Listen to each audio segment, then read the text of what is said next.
In this short video, we are going to reset EX3700 Netgear Range Extender device. It's simpler than you think. Locate the factory reset on your Netgear extender on the side or back of your extender.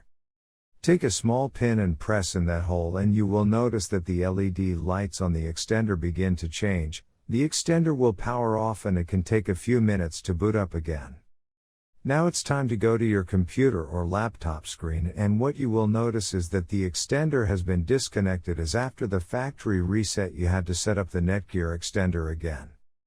Go to my Wi-Fi X.net if on Windows device or my Wi-Fi X.local if on Apple device. In case using an Android device, go to 92.168.1.250.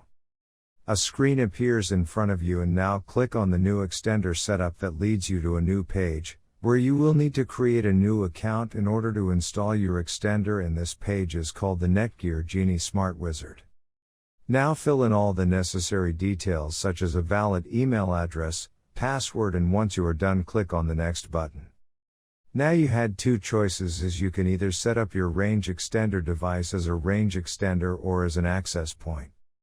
We are going to click on the range extender, and then it will scan for the available networks and give you a list of all the networks available. Before heading ahead into the video, in case you are facing any issue with your Netgear range extender device, get in touch with our Netgear experts. Click on the network that you wish to extend. In my case, it's Netgear router, and then it would ask you for the password of your network, and all you will need to do is fill in the password of your existing network. And click on the next. In case if the Wi-Fi password that you just typed in is correct, then your extender will establish a connection between your extender and router. It also allows you to use a different password or use the same password or none at all. If you choose none at all, then anyone will be able to connect with your Netgear extender. I am gonna choose a new password. My Wi-Fi extender name is Paul's. You can choose any you like.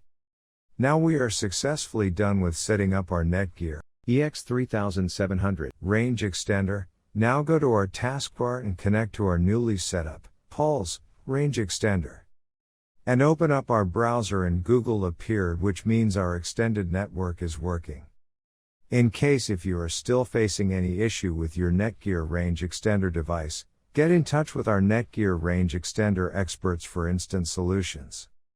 Thanks for watching our video, and do not forget to like, share, and comment on the video, so that you never miss any video from our channel.